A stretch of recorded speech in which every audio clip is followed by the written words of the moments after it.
Ah, il est très bien protégé.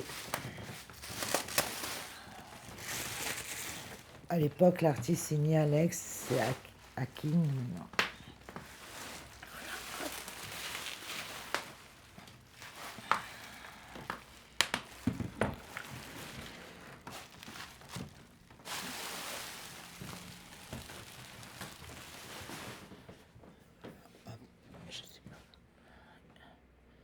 Voilà.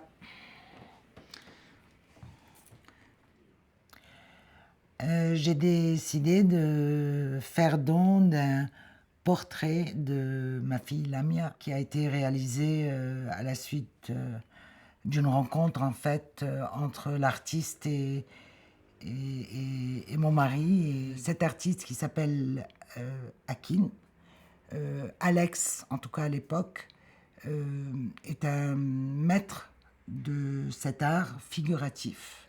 À un moment, il y a eu cette rencontre en fait, avec ma fille via mon mari. Et pour lui, c'était rendre vivant Lamia. Et c'est vrai qu'on verra quand, dans le portrait, on va voir dans ses yeux, il a mis des fenêtres. Il y a des fenêtres dans les yeux. Et cette fenêtre, c'est l'ouverture vers le... Voilà, c'est l'ouverture vers le monde, vers l'humanité, vers la lumière. Et la lumière, et Lamia était lumière solaire. Elle représente d'autres personnes. Elle représente les 130, les 131, toutes les victimes de ce moment. Oui, voilà.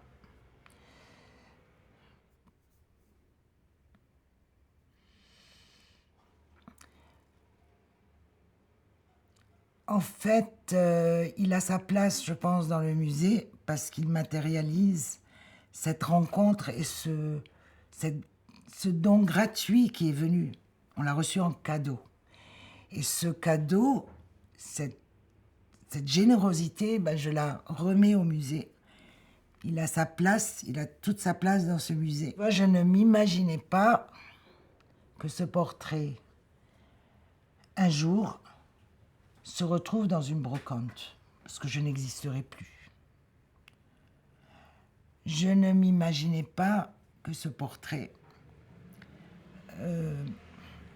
même s'il restait dans la famille, je veux dire, c'est des cousins, des cousines, je me suis projetée en fait et je me suis dit, oh, dans 50 ans, ils vont dire, oh là là, c'est une cousine qui a été assassinée il y a 50 ans, tu vois. Ça, c'était impossible pour moi.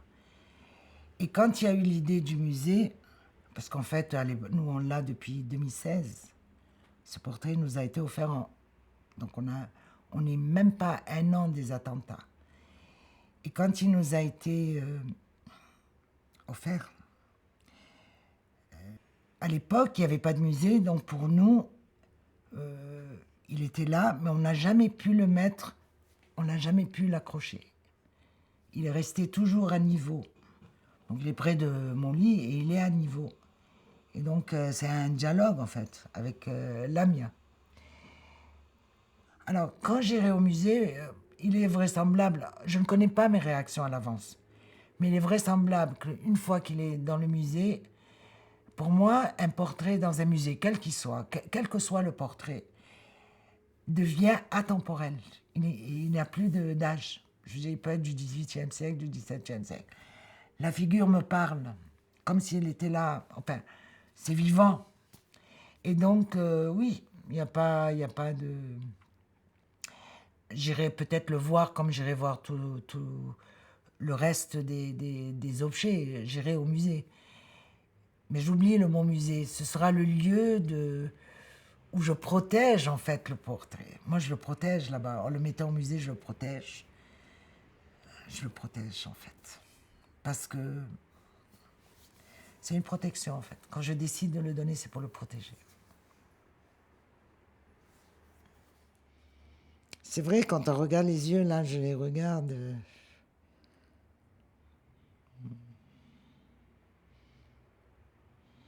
Elle m'attire.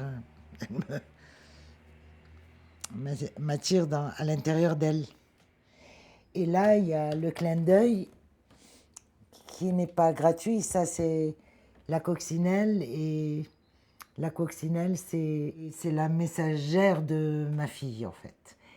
Et son père l'appelait ma coccinelle, et c'est pour ça. Donc c'est un clin d'œil c'est un petit cadeau supplémentaire qu'il nous a fait.